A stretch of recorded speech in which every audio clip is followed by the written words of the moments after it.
On today's episode, Connor Bedard made his unofficial Blackhawks debut last night, and boy, he did not disappoint. I'll go over Bedard's big night at the UC, as well as my other key takeaways from the Blackhawks win in their preseason opener. All that and plenty more right here on Locked On Blackhawks. You're Locked On Blackhawks, your daily podcast on the Chicago Blackhawks. Part of the Locked On Podcast Network, your team every day.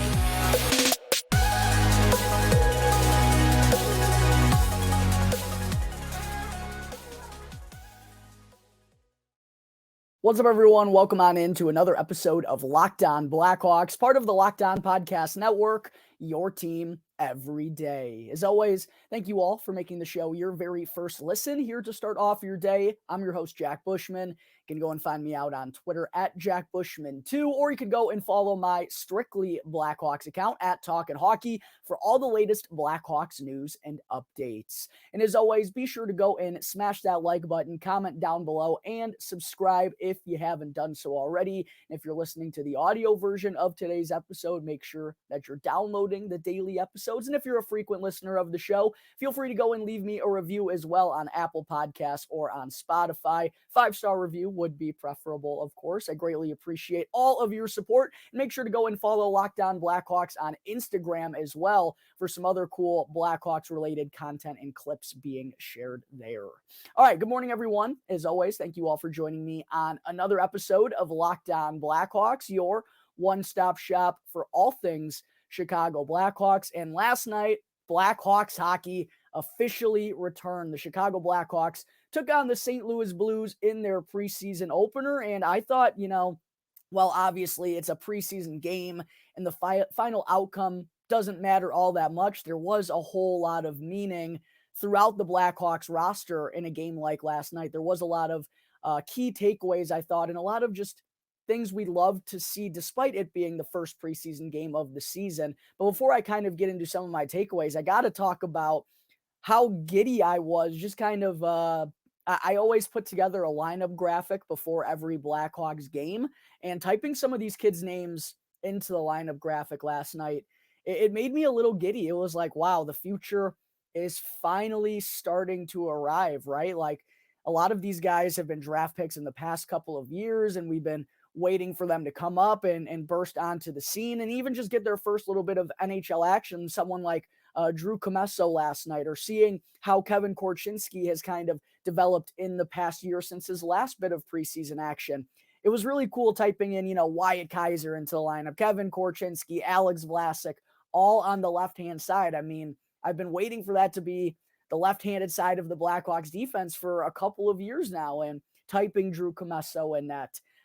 Lucas Reichel being the second line center. Cole Gutman's in there as well. I mean, Nick Lardis is getting a chance on the fourth line. Martin Misiak played last night. So did, Marcel Marcel, of course, a later round pick for the Blackhawks in this past year's draft. I thought it was just a really cool opportunity to see what these kids got. And yeah, it might have been a preseason type of contest. And I don't want to overblow what we saw because it is just one singular game. But golly gee, Blackhawks fans, last night showed me how bright the future can be. And the best part about it is there's still so much more help on the way. I mean, the Blackhawks have 3 first-round picks in the past 2 years that aren't even at training camp, in Frank Nazar, Sam Renzel, and Oliver Moore. They obviously have 2 first-round picks in each of the next 2 drafts, a slew of second-round picks still, the best prospect pool in the NHL. The Blackhawks are sitting pretty. But we all know the reason why they are sitting pretty the most right now, and that's undoubtedly because of 2023 first overall pick Connor Bedard, who made his first little bit of NHL action, his first game action, I guess I should say, at the United Center. Yes, it was a preseason contest, but I think everyone was wanting to go out there and see how Connor Bedard was going to fare against grown men. And yes, it is a preseason game, but it's still the speed of NHL hockey.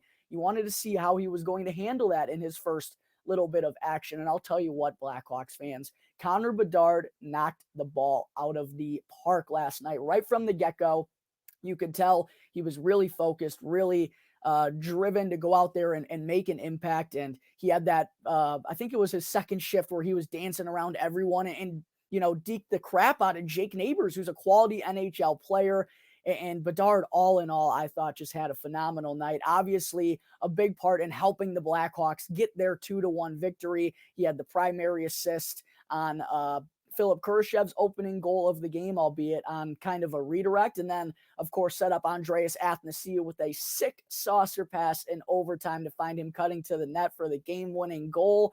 It was an unbelievable first performance from Connor Bedard, and just a little flash of the special qualities that this kid has. And the funniest part about it is after the game, he said, I think I could play a lot better. I don't think I personally played that great, but I don't know any Blackhawks fan that would feel the same way. And I'll tell you what, if that's Connor Bedard's C game, the rest of the NHL is going to have to look out. But I was really impressed with Bedard's all-around game, his demeanor, and the defensive side of things. I thought he played spectacularly defensively. And, everyone talks about his offensive instincts, the sick release that he has. But on the defensive side of things, I thought he played very well. He won 63% of his faceoffs last night, going up against Robert Thomas, who's a proven NHLer these last couple of years, one of the best players for the St. Louis Blues. And he was also just making a lot of heads-up reads, forcing turnovers. He made a great play to give himself a breakaway chance by lifting Colton Parayko's stick. Unfortunately, the puck couldn't settle for him, or else the United Center would have absolutely erupted on that breakaway. But it was a slam dunk on of Connor Bedard, and just kind of crazy to think that in his mind, he didn't play all that good.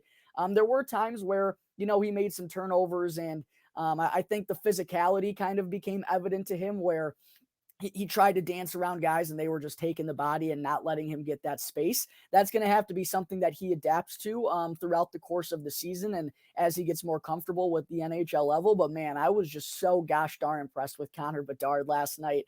Huge smile on my face every time he was seemingly out there on the ice. And I definitely want to go through his stat line because he might have been the best Blackhawks forward on the ice last night. He skated 21 minutes and 20 seconds of time on ice, which led all Blackhawks forwards, which I think is going to be happening a pretty decent amount in the regular season if he's playing like this, folks. I don't care if he's a young 18-year-old, going up against grown men.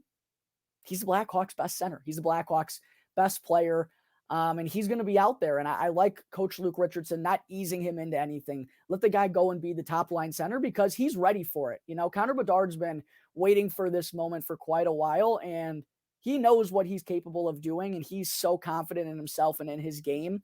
I don't think there's any shying away from the challenges that come with, being a top line center. I think he's going to take those on the chin, and he wants those challenges. So I like to see him getting just a super meaningful role out of the gate. He had 9 shot attempts, which was the most for the Blackhawks, 5 shots on goal, which tied the team lead. Obviously, he had 2 primary assists on both of the Blackhawks goals, including the one in overtime. He had a 70.3 expected goals for percentage at 5-on-5. Is that any good? I think so. And then, as I referenced, won 63% of his faceoffs. I think he was 4 for 4 in the first period as well.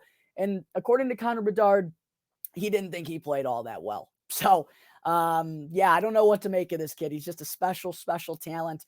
You could tell just the excitement at the United Center every time he got the puck. It seems like fans are just ready for this kid to take over games, and he does look capable of doing that.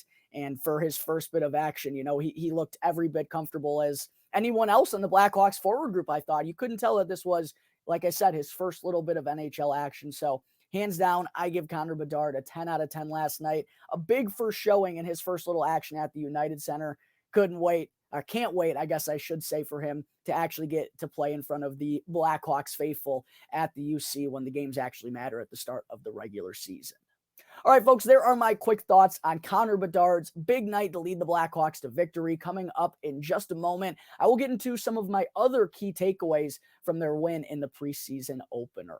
But first, I need to talk to you all about DoorDash.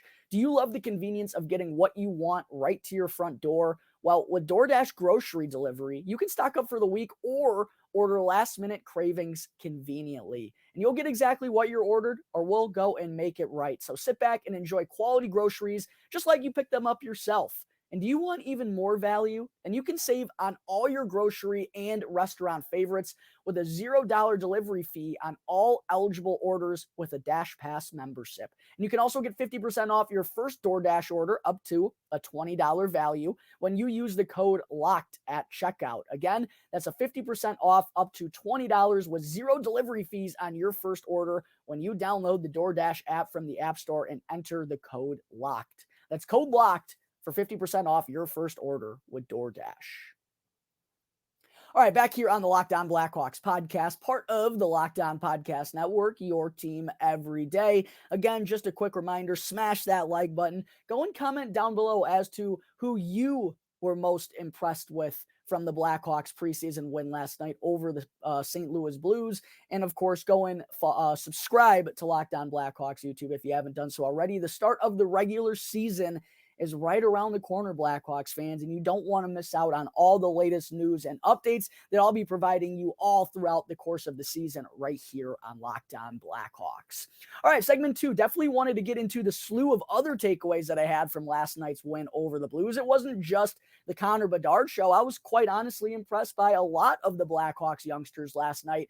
Most importantly, though, the Killer K's. Kevin Korchinski, Wyatt Kaiser, and Philipp Kurashev all shined, I thought, in the preseason opener. And for me personally, it was Connor Bedard's big night. It was his coming out party. He's always going to get the lion's share of the attention. That's just how it goes. But I was quite honestly more impressed with Wyatt Kaiser last night. And maybe that's just because of my expectations for these players. You know, Wyatt Kaiser wasn't hyped up to be a generational talent type of defenseman, but he is someone that I've been, keeping a close eye on these last couple of years. He's someone I've regularly had inside my top 10 Chicago Blackhawks prospect rankings, but I still didn't imagine him looking this comfortable in what's really going to be his first year of NHL action. And again, I get it's just one preseason game, but these are kind of the things that we've been seeing all throughout training camp. And the reasons why we've been hearing a lot of praise from head coach Luke Richardson and why Wyatt Kaiser has been the one to get this opportunity with Seth Jones on the top defensive pairing. He made it evident why he's seemingly capable of doing that at such a young age last night. And again, one preseason game, but it wasn't even just like it was the stats that he put up or anything. He had 5 shots on goal, which tied Connor Bedard for the team lead, and 20 minutes and 40 seconds of ice time alongside Seth Jones. But it was just how calm and cool and collected and how poised he was. It really seemed like every time Wyatt Kaiser had pressure on him in the defensive zone, he never panicked. He stayed calm and he made the right play. And I thought, he was great along the boards, made every excellent read to get the puck out of the defensive zone.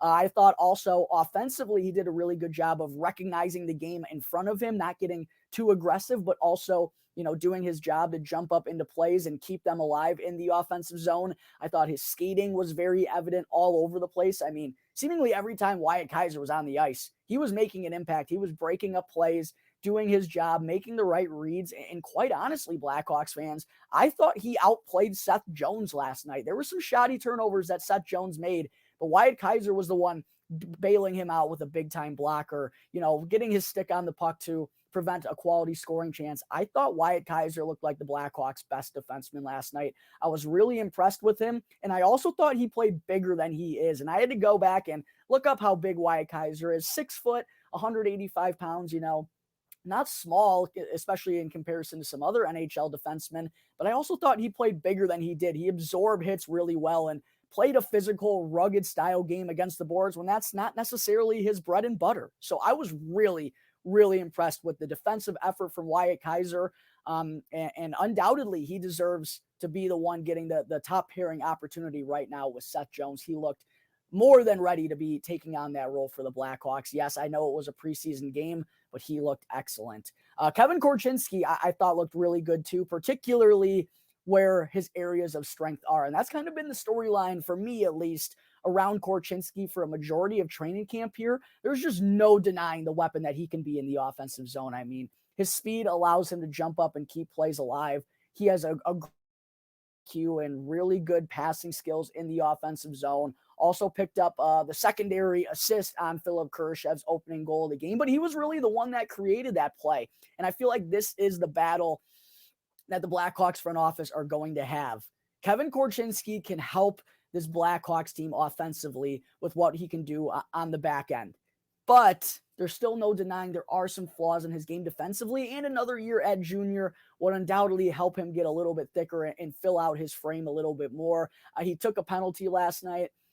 Actually, his defensive numbers in terms of the analytics were really strong, but there were just a couple of breakdowns that I saw that have me leaning towards he should go back to Seattle. But again, you can't deny that his skill set and the toolkit that he has in the offensive zone is really unlike any other that the Blackhawks have right now. I mean, Wyatt Kaiser plays a little bit of a similar style, but Kevin Korchinski's wheels, and he's a much, much more well-rounded offensive player, and he's the one that I think could be a big point producer from the back end in the Blackhawks organization. So it's going to be really interesting this next week and a half to see if Kevin Korchinski winds up sticking around.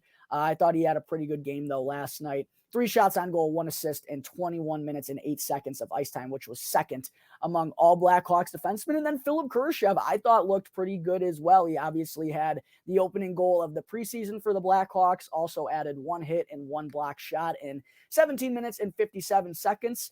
But the biggest thing for me that I'm curious to see now is when Philipp Kurashev scored that goal, it was he was out there on the ice with Connor Bedard and Taylor Hall. It was actually not, it was after like a 2-minute shift, and that's when the lines tend to get a little bit jumbled and stuff like that. But Philipp Kurashev, I know he didn't get a lot of time out there with them, but I thought that line looked really good in the offensive zone when they're together. And I do wonder if Philipp Kurashev is going to get a shot up there on that top line eventually with Bedard and Hall, because quite honestly, Ryan Donato, he looked okay in overtime, but I think Connor Bedard and Taylor Hall need a little bit more. And again, it is only 1 game, so who knows, maybe Luke Richardson will roll him out there for another one and the results will change. But it was pretty evident to me that just Ryan Donato's not a top line guy, and Philipp Kurashev ended up cashing in for a goal in one of his only shifts with that duo. So something to keep an eye on these next few days in practice as to whether or not Luke Richardson mix it up. But I thought Philipp Kurashev had a good night, even when he was skating with Lucas Reichel and Andreas Athanasiou. That trio I thought looked pretty good. Lucas Reichel was absolutely buzzing out there. I would have liked to see him create a couple of more quality chances, but his skating, man, his ability in transition to go out there and make plays, it's absolutely awesome. And I do love the speed combo that he has with Andreas Athanasiou.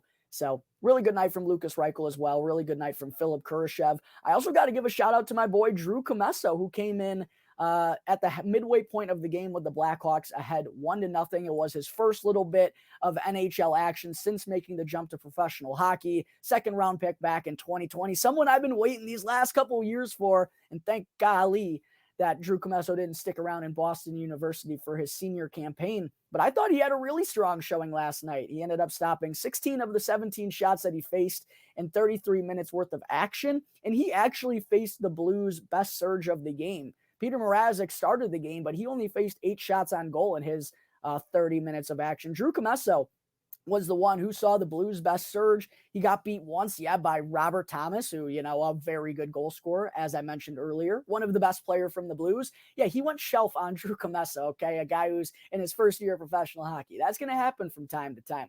But Commesso made a lot of big saves down the stretch to keep his team in it and to get this one into overtime. A lot of those saves that he made were quality ones. So really good showing from Drew Commesso in his preseason debut. Super stoked to see that tandem in Rockford this year with Jackson Stauber. And then I also got to give a shout out to Corey Perry and Nick Foligno. I thought they both came in and did their jobs right from day one. Martin Misiak took a big hit in the first period, I want to say. It was either in the first or early on in the second.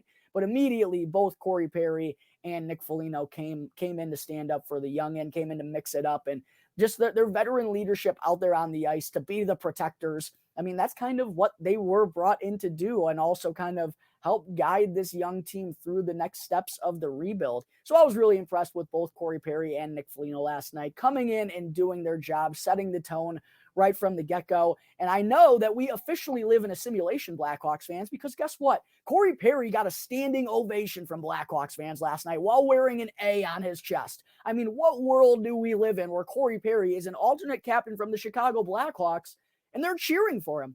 We officially live in a simulation, Blackhawks fans. But in all seriousness, I knew the ad of Corey Perry, it was going to sit wrong with a lot of Hawks fans out there, but no denying that it was a smart one, because of reasons like this, and also because of what he provides off the ice. I've talked about this a lot on the show, but Luke Richardson had nothing but good things to say from his experience with Corey Perry when he was the assistant up in Montreal, and they were both there together, helping out a lot of the young guys like Caulfield and Nick Suzuki and that young core that they had.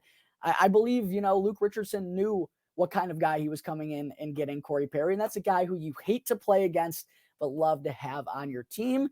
Blackhawks fans from day one are rooting for Corey Perry. I think there's going to be a lot more moments like that throughout the course of the regular season. Good on the veterans for sticking up for the young and Martin Misiak in his first game of preseason action. All right, folks, coming up in just a moment, don't go anywhere because I do still have to provide a quick update on the Blackhawks training camp roster as a few more cuts were made following last night's win. All right, segment 3, before I wrap things up, I also wanted to be sure to mention that the Blackhawks made their next round of training camp cuts following their win last night. I don't think I've referenced this on the show, but Yuri Felkman was actually the first cut made by the Blackhawks in terms of their training camp roster. He was sent back to he played for Lagnau U20 in the Swiss U20 league, and he's going to be playing in the NLA, the top professional league over in Sweden, a league that Blackhawks fans actually could be familiar with. That's where we got both Pius Suter and Dominik Kubalik when they won back-to-back MVPs over there. But Felkman was the first official cut, and the Blackhawks made 3 more last night as Nick Lardis, Martin Misiak, and Alex Ferrand, the first 2 were in the lineup last night for the Blackhawks. All have been reassigned to their junior clubs, and funny enough, all of them are going to be heading back to the OHL. But for those first 2, Nick Lardis and Martin Misiak, I really liked what I saw from both of them in their time with the Blackhawks during training camp. For Nick Lardis, he skated on the top line during the Tom Curvers Prospect Showcase in Game 1 with Connor Bedard. He obviously didn't play in Game 2, but Lardis scored on a nice breakaway opportunity there, and really just we knew when drafting Nick Lardis, it was all about the speed and the goal-scoring ability. He showed that at the Tom Curvers Prospect Showcase, and he also got an opportunity to play on the 4th line alongside Marcel and Reese Johnson last night against the St. Louis Blues, and he created a chance there, I think in the first period as well, showed off his speed, skating the puck from his own blue line into the offensive zone and drawing a penalty on a quality scoring chance. And I really love this pick by the Blackhawks in the 3rd round. I think Nick Lardis is going to turn out to be a very excellent 3rd round selection for Blackhawks general manager Kyle Davidson. We know about his goal scoring ability. Is he undersized? Are there some concerns about his game away from the puck? Yes, but we drafted him for his goal scoring ability, and it feels like he could be a guy that could be a middle 6 piece in the future if he's able just to figure some things out, because there's no shying away from what he can do with the puck on his stick and the wheels that he has as well. And I'm really interested to see how he's going to fare with Brantford this season, which is his 3rd OHL club in the last year. But he's coming off a big second half with the Hamilton Bulldogs, where he had 46 points, 25 goals, and 21 assists in 33 games after being traded.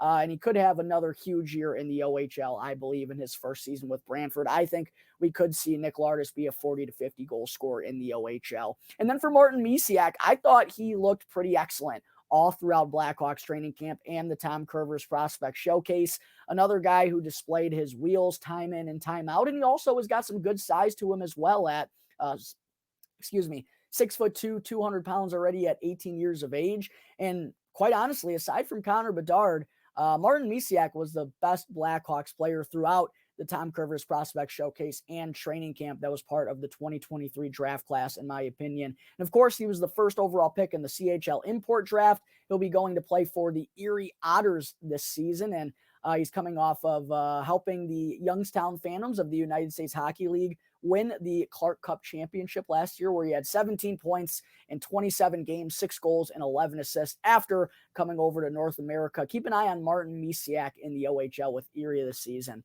For Alex Ferrand, he wasn't quite honestly too noticeable all throughout training camp, but didn't get, the greatest opportunities, mostly a bottom 6 guy, didn't play in the preseason opener last night. And quite honest, I've been saying quite honestly a bunch. I apologize for that. he's never been the most offensive guy all throughout his career, right? I believe he had 39 points in 67 OHL games last year for the Sudbury Wolves, but he's a big boy, 6'4", also 200 pounds, already at 18 years of age, plays with a high motor, and that more seems like his type of style, where he's got the ceiling of a third to fourth line, or someone that can come in, be a big body in front of the net and play a hard defensive game, and maybe could be a penalty killer of the future as well. But definitely interested to see what comes for Alex Ferran's third season in the OHL with the Sudbury Wolves. All right, folks, I think that is going to wrap up today's episode of Locked On Blackhawks. As always, thank you all again for tuning into the show, and be sure to go and follow Locked On Blackhawks for free right now, wherever you may be listening to your podcasts, and to go and follow Locked On Blackhawks on YouTube. Go and subscribe to the YouTube channel, and that way you can get the latest episode as soon as it becomes available each and every day. As always, I'm your host, Jack Bushman. Go and check me out on Twitter at JackBushman2, or you could also go and check out my Strictly Blackhawks account at Talkin' Hockey for all the latest Blackhawks news and updates. So until tomorrow's episode, it's going to do it here for the Locked On Blackhawks podcast, part of the Locked On Podcast Network, your team every day.